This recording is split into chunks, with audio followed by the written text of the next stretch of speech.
We are actively conducting a homicide investigation. The victim is Marianne Kibbe Stannis. She is a 70-year-old white female who we believe was assaulted in her residence on or about January 8th of 2019. Our officers responded to a well-being check and discovered her unresponsive in the home. What alerted us and caused us grave concern was the fact that her vehicle was missing. The information we had at hand indicated she was the only one that drove this vehicle. Several hours later, we discovered the vehicle in Waterbury. So at this point, we are actively pursuing a homicide investigation. We are asking anyone that may have spoken to or seen the victim, Marianne Stannis, in the last 5 days to please contact us. Anyone who has seen her vehicle in the driveway of the home in the last 5 days to please contact us. In light of what has taken place, I have directed additional patrols in the neighborhood of Bushnell Avenue, Falls Avenue, Turner Avenue, and I would ask any neighbors to be alert and report any suspicious activity to law enforcement. I believe you all have a press release. If you have any questions, I'll be glad to answer whatever I can. Did she live alone? She did. Are you able to comment on where she was found in the home? Was there a sign of a struggle at all? I really don't want to comment on the scene inside the home at this time. An autopsy is being conducted as we speak, and I'm awaiting the medical examiner's determination of the cause of death. However, I am handling this as a homicide investigation. And this was family that noticed that she hadn't contacted them in a while? Yes, what occurred was there was a friend of hers in East Haven who they spoke regularly. She had not contacted her in several days.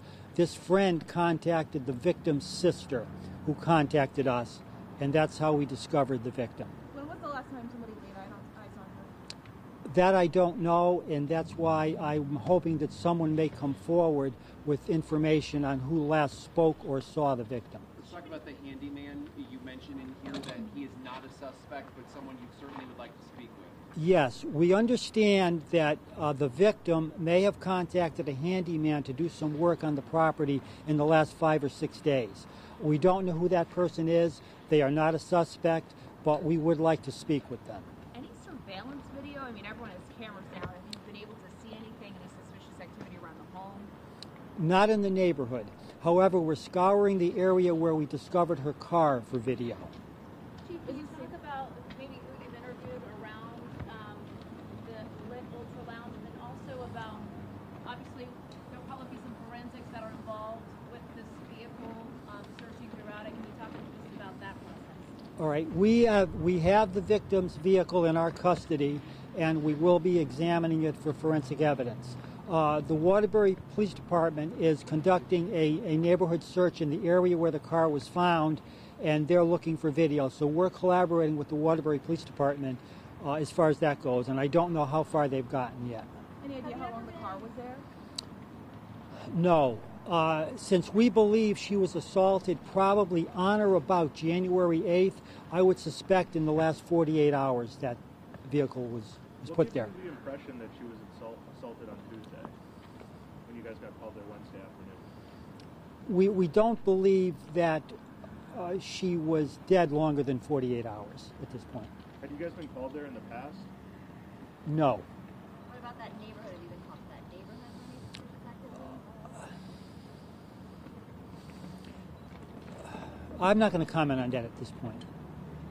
Chief, does the car appear to have any sort of equipment missing, anything like that that might have been taken or stolen from the vehicle?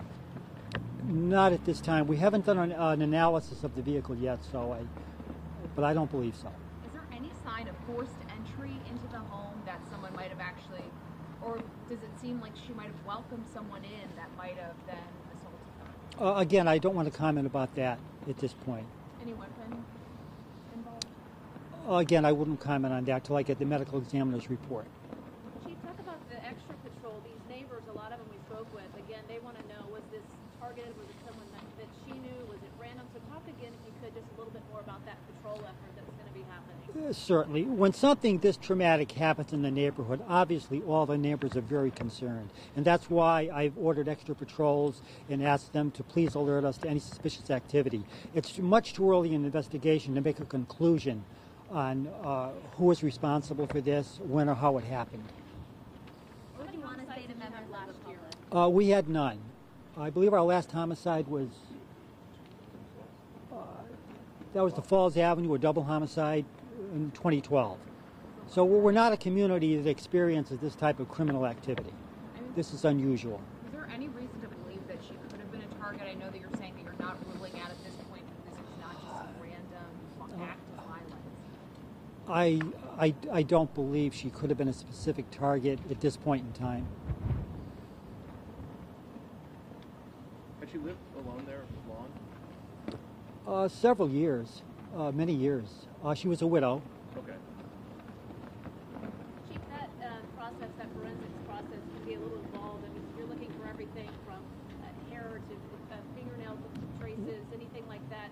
Tell me kind of what that process looks like for you moving forward. Well, we're going to look for blood, fingerprints, DNA, any sort of evidence that could identify who was in that vehicle. And it will be a long process. It'll be very thorough, and hopefully we'll find something there that will lead us in the right direction. Are you working closely with Watertown Police on this? Yes, we are.